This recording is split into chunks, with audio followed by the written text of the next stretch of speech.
रवि किशन ने नाले के ऊपर घर बनाया हुआ है और इसीलिए हम लोगों ने पहले ही एक व्यवस्था बनाई कि भाई देखो नाले के ऊपर मत बनाओ, ये देर सवेर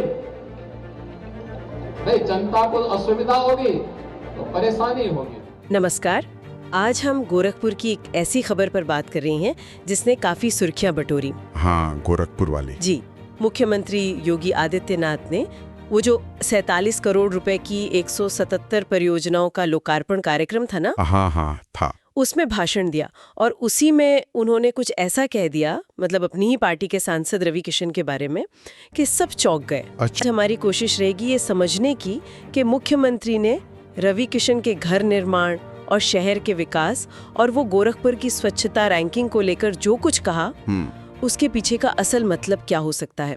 चलिए इस पर थोड़ी गहराई से बात करते हैं। बिल्कुल, और ये देखना जरूरी है कि ये बयान कोई अचानक से नहीं आया है। अच्छा। हाँ, ये गोरखपुर के ओवरऑल विकास के संदर्भ में है। खासकर वो जो रामगढ़ ताल इलाका है ना, हाँ, रामगढ़ ताल, उसके सौंदर्यीकरण और शहर की स्वच्छता को लेकर जो बड़े प्रयास चल रहे हैं, ये उसी कॉन्टेक्स्ट में है। मतलब तो हुआ क्या असल में, उन्होंने कहा क्या? वही तो हुआ ये कि मुख्यमंत्री ने मंच से ही, मतलब बिल्कुल सीधे सीधे कहा कि बीजेपी सांसद और अभिनेता रवि किशन, उन्होंने रामगढ़ ताल क्षेत्र में नाले के ऊपर ही घर बना लिया है। अरे, मंच से बोला। हाँ, मंच से। और ये भी जोड़ा कि उन्होंने पहले ही समझाया था कि भाई पानी निकलने के रास्ते पर कब्जा ना करें। अच्छा। उन्होंने कहा, मैं कोट कर रही हूं, हमने पहले ही बोला था नाले के ऊपर मत बनाओ, जनता को असुविधा होगी तो परेशानी होगी, सीधा कहा। बाप रे, ये तो काफी सीधी बात हो गई। और इतना ही नहीं, मुख्यमंत्री ने ये भी बताया कि उन्होंने रवि किशन को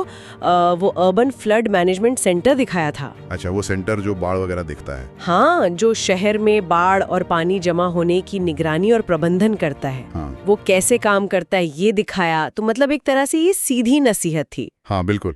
और देखिए, ये सिर्फ रवि किशन का व्यक्तिगत मामला नहीं लगता मुझे। हाँ। ये असल में ना शहरी नियोजन की एक बड़ी तस्वीर की तरफ इशारा कर रहा है। कैसे? देखो, शहरों में नालों पर अतिक्रमण, ये तो बहुत ही आम समस्या है। हाँ, ये तो है।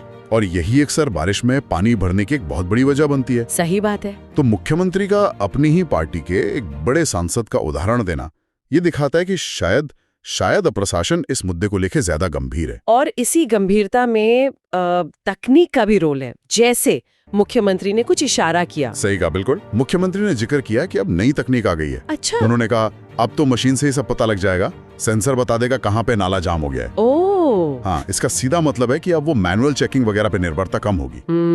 और तकनीक की मदद से नियमों का पालन ज्यादा सख्ती से करवाया जा सकता है। मतलब कोई भी हो, अब शायद बचना मुश्किल होगा। सही है।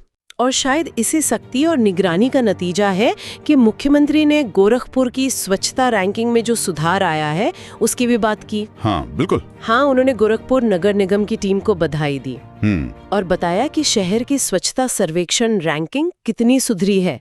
बोले कि 3 साल पहले गोरखपुर, सोचिए, 74वें नंबर पर था। अच्छा। और अब देश में 4थे स्थान पर आ गया है। ये तो बड़ा सुधार है। बहुत बड़ा। और अब मुकाबला टॉप 3 में आने का है, ऐसा उन्होंने कहा। देखिए, ये स्वच्छता रैंकिंग और ये अतिक्रमण हटाने की बात, ये दोनों चीजें ना आपस में जुड़ी हुई हैं। कैसे, जरा समझाइए। देखो, शहर सिर्फ सड़कों की सफाई से स्वच्छ नहीं होता। हाँ, वो तो है। पानी की निकासी का जो सिस्टम है, यानी नाले, अगर वो साफ हों, बिना रुकावट के बहें, तभी शहर सही मायने में साफ रह सकता है ना? बिल्कुल सही। तो अतिक्रमण हटेगा, नाले साफ रहेंगे, तो स्वच्छता अपने आप बेहतर होगी। ये इंटरलिंक्ड है।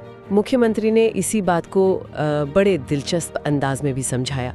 थोड़ा मजाकिया था, पर निशाना एकदम सीधा था। अच्छा। क्या कहा? उन्होंने कहा, पता लगे कालीवाड़ी के बाबा और रवि किशन साथ चल रहे हैं, केला खा के सड़क पर फेंक रहे हैं। अरे वाह। हाँ, और इसके बाद तुरंत जोड़ा कि अब तो हर जगह सीसीटीवी कैमरे लगे हैं, सब दिखता है, कुछ छिप नहीं सकता। तो सीधा संदेश था, आदतों में सुधार जरूरी है। हाँ, ये तो बहुत जरूरी संदेश है। और अब आते हैं उस पहलू पर जिसने सबको सबसे ज्यादा चौंकाया। वो ये कि मुख्यमंत्री का अपनी ही पार्टी के सांसद के बारे में सार्वजनिक मंच से ये सब कहना। हाँ, ये बात तो है। ये बयान अपने आप में काफी अहमियत रखता है। देखिए, जब मुख्यमंत्री सार्वजनिक तौर पर अपनी ही पार्टी के इतने हाई प्रोफाइल सांसद को नियमों के पालन की नसीहत देते हैं, तो ये एक साफ संदेश देता है कि शहरी विकास और अनुशासन उनकी बड़ी प्राथमिकता है। हाँ, और इसमें शायद कोई ढिलाई बर्दाश्त नहीं की जाएगी। ये एक तरह से उदाहरण सेट करने जैसा है। बिल्कुल। जैसा कि सोर्स वीडियो में भी